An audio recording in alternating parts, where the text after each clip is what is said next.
Hello everyone, स्वागत है आप सबका हमारे इस करंट अफेयर्स की सीरीज़ में जिसमें हम डेली डिस्कस करते हैं 10 इम्पोर्टेंट एमसीक्यूज़। कल मैं वीडियो नहीं डाल पाया था किसी कारण की वजह से, लेकिन अब से हमारी ये सीरीज़ है, ये लगातार जारी रहेगी। और हम बिना टाइम वेस्ट किए चलते हैं हमारे पहले क्वेश्चन के ऊपर। Archaeologists have recently uncovered a rare 2000-year-old circular stone labyrinth believed to be the largest of its kind in India, in which state? पुरातत्वविदों ने हाल ही में किस राज्य में एक दुर्लभ 2000 साल पुराने गोलाकार पत्थर के भूल भुलैया की खोज की है, जिसे भारत में अपनी तरह का सबसे बड़ा माना जाता है? तो इसका जो हमारा आंसर होने वाला है वो है महाराष्ट्र। महाराष्ट्र के सोलापुर डिस्ट्रिक्ट में एक 2000 साल पुराना सर्कुलर स्टोन लेबिरिंथ यानी कि एक भूल भुलैया जो है वो मिला है। ये 50 बाय 50 फीट बड़ा है और इसमें 15 कंसेंट्रिक सर्कल्स हैं। ये इंडिया में मिला अब तक का सबसे बड़ा सर्कुलर लेबिरिंथ है। और एक्सपर्ट्स का मानना ये है कि सातवाहन डायनेस्टी के टाइम का ये लेबिरिंथ है और इसका कनेक्शन इंडो रोमन ट्रेड से भी हो सकता है। ठीक है। और रोमन सिक्कों पर भी ऐसे डिजाइन होते थे, तो ये भी आप ध्यान रख सकते हैं। तो हम चलते हैं हमारे नेक्स्ट क्वेश्चन के ऊपर। Scientists from the Zoological Survey of India recently discovered Nilus sikkimensis, a new species of Collembola. This discovery marks the first ever record of the genus Nilus from which Indian state? भारतीय प्राणी सर्वेक्षण के वैज्ञानिकों ने हाल ही में Collembola की एक नई प्रजाति नीलस सिक्किमेंसिस की खोज की है। यह खोज किस भारतीय राज्य से नीलस वंश का पहला रिकॉर्ड है? तो इसके नाम से भी हमें आइडिया लग रहा है कि ये जो है सिक्किम से है जो खोज की गई है। और इसके बारे में अगर हम बात करें तो सिक्किम में एक नई स्प्रिंग टेल की प्रजाति मिली है, यानी कि एक छोटा कीड़ा होता है, और इसका नाम रखा गया है नीलस सिक्किमेंसिस। ये बहुत छोटा होता है और इसकी आंखें नहीं होती हैं क्योंकि ये मिट्टी के अंदर अंधेरे में रहता है। ये पहली बार है जब इंडिया में नीलस जीनस पाया गया है। ये मिट्टी की हेल्थ बताने वाला बायो इंडिकेटर भी होता है। ठीक है, तो ये भी आप ध्यान रख सकते हैं। और जूलॉजिकल सर्वे ऑफ इंडिया जो है, इसका हेडक्वार्टर कोलकाता में है और इसकी स्थापना 1916 में की गई थी, तो ये भी आप ध्यान रख सकते हैं। अब हम चलते हैं हमारे नेक्स्ट क्वेश्चन के ऊपर।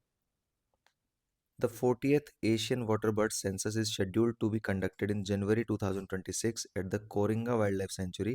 In which Indian state is this sanctuary located, which is also a known habitat for the endangered Indian skimmer? 40वीं एशियाई जल पक्षी जनगणना जनवरी 2026 में कोरिंगा वन्यजीव अभयारण्य में आयोजित की जानी है। यह अभयारण्य किस भारतीय राज्य में स्थित है, जो लुप्तप्राय इंडियन स्किमर का एक ज्ञात आवास भी है? तो इसका जो हमारा आंसर है वो है Andhra Pradesh. 40th Asian waterbird census होने वाला है। इसका मेन फोकस आंध्र प्रदेश के कोरिंगा वाइल्ड लाइफ सेंचुरी पर होगा। और कोरिंगा गोदावरी डेल्टा में स्थित है और यहाँ मैंग्रोव फॉरेस्ट पाए जाते हैं। यहाँ सर्दियों में इंडियन स्कीमर और ग्रेट नॉट जैसे एंडेंजर्ड पक्षी जो है वो भी आते हैं, तो ये भी आपको ध्यान रखना है। और कोरिंगा इंडिया का दूसरा सबसे बड़ा मैंग्रोव फॉरेस्ट है और सबसे बड़ा जो मैंग्रोव फॉरेस्ट है वो सुंदरबन है। ठीक है, तो ये भी आप ध्यान रख सकते हैं। तो हम चलते हैं फटाफट से हमारे नेक्स्ट क्वेश्चन के ऊपर। The Union government is currently finalizing India's first comprehensive national counter-terrorism policy. Which agency has provided substantive operational and intelligence input to the Ministry of Home Affairs for drafting this policy? सरकार वर्तमान में भारत की पहली व्यापक राष्ट्रीय आतंकवाद विरोधी नीति को अंतिम रूप दे रही है। इस नीति को तैयार करने के लिए किस एजेंसी ने गृह मंत्रालय को ठोस परिचालन और खुफिया इनपुट प्रदान किए हैं? तो इसका हमारा जो आंसर है वो है नेशनल इन्वेस्टिगेशन एजेंसी यानी कि एनआईए। इस पॉलिसी को मिनिस्ट्री ऑफ होम अफेयर्स बना रही है और इसमें सबसे इम्पोर्टेंट इनपुट्स एनआईए यानी कि नेशनल इन्वेस्टिगेशन एजेंसी ने दिए हैं। इसका मेन फोकस डिजिटल रेडिकलाइजेशन यानी कि इंटरनेट के जरिए भड़काने की जो चीज़ें होती हैं और आधार स्पूफिंग तथा नेपाल बॉर्डर की सिक्योरिटी पर जो है वो ध्यान दिया जाएगा। एनआईए की अगर हम बात करें तो इसका गठन 2008 मुंबई अटैक्स के बाद किया गया था। और नेशनल इंटेलिजेंस ग्रिड एक डेटाबेस होता है जो टेरर अटैकिंग के लिए या टेरर ट्रैकिंग के लिए जो है वो अलग अलग एजेंसीज को जोड़ता है। ठीक है, तो ये आपको ध्यान रखना है। अब हम चलते हैं हमारे नेक्स्ट क्वेश्चन के ऊपर। Kuwait recently signed a $4.1 billion agreement with China to complete the construction of the Mubarak Al Kabir port. On which island is this strategic port located? Kuwait ने हाल ही में मुबारक अल कबीर बंदरगाह के निर्माण को पूरा करने के लिए चीन के साथ $4.1 अरब के समझौते पर हस्ताक्षर किए हैं। यह रणनीतिक बंदरगाह किस द्वीप पर स्थित है? तो इसका हमारा जो आंसर होने वाला है वो है बोबियान द्वीप। कुवैत ने चाइना के साथ $4.1 बिलियन की डील साइन की है। चाइना वहां का बुबियान आइलैंड पर मुबारक अल कबीर पोर्ट बनाएगा।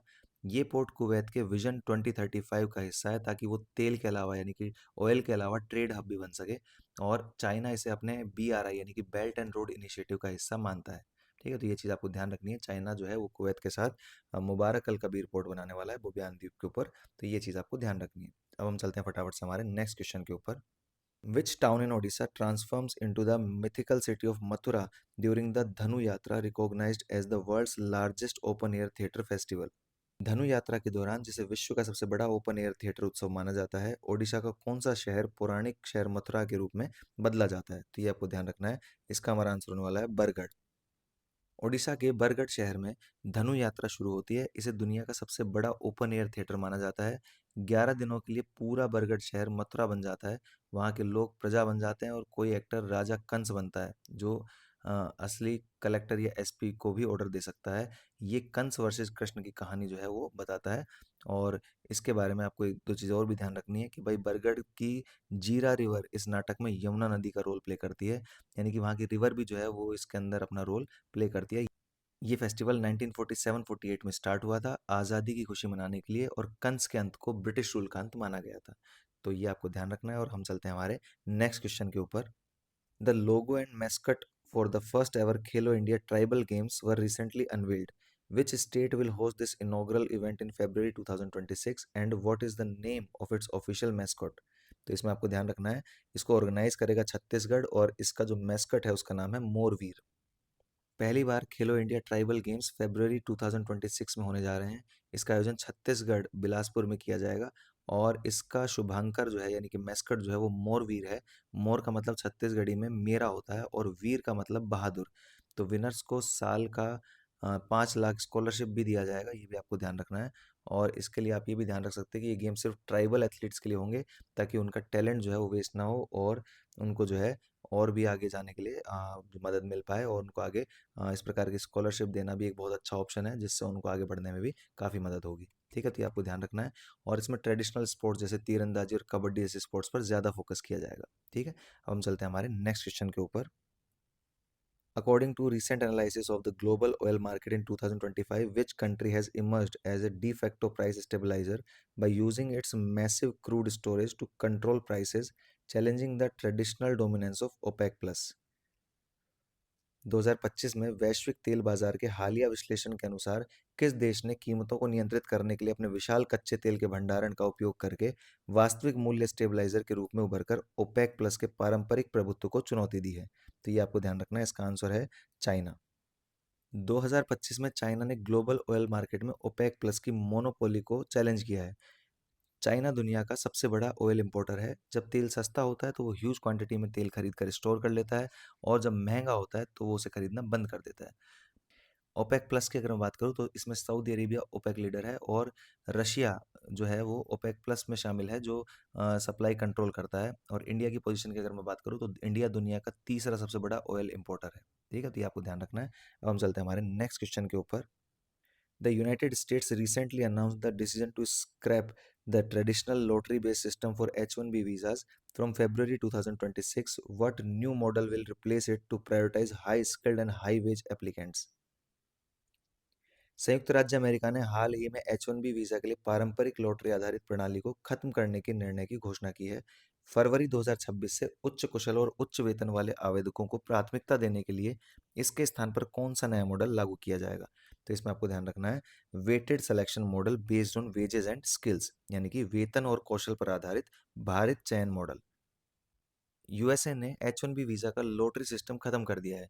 अब वेटेड सिलेक्शन मॉडल चलेगा, यानी जिसका सैलरी और स्किल लेवल ज़्यादा होगा उसे पहले वीज़ा दिया जाएगा। इससे एंट्री लेवल इंजीनियर्स यानी कि फ्रेशर्स और कम सैलरी वाले इंडियन प्रोफेशनल्स को वीज़ा मिलना मुश्किल हो जाएगा।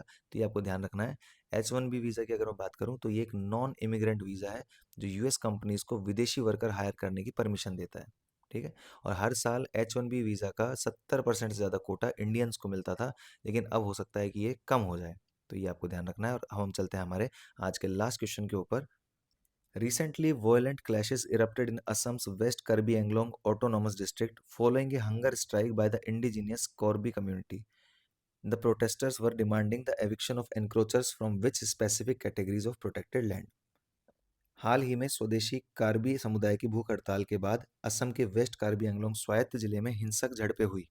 प्रदर्शनकारी किस विशिष्ट श्रेणी की संरक्षित भूमि से अतिक्रमणकारियों को बेदखल करने की मांग कर रहे थे? तो इसमें आपको ध्यान रखना है village grazing reserves and professional grazing reserves, यानी कि विलेज ग्रेजिंग रिजर्व और प्रोफेशनल ग्रेजिंग रिजर्व से इनको हटाने की मांग की जा रही थी। असम के वेस्ट कर्बी एंगलोंग डिस्ट्रिक्ट में ये हिंसा भड़क गई और वहां की इंडिजिनियस कर्बी ट्राइब भूख हड़ताल कर रही थी। उनकी मांग है कि पहले विलेज ग्रेजिंग रिजर्व्स और प्रोफेशनल ग्रेजिंग रिजर्व्स की जमीन से बाहरी लोगों को हटाया जाए। और यहाँ पर फिर से जो है वो सिक्स शेड्यूल न्यूज़ में आ गई है और डिस्ट्रिक्ट कॉन्स्टिट्यूशन के सिक्स शेड्यूल के अंदर ये जो है आता है।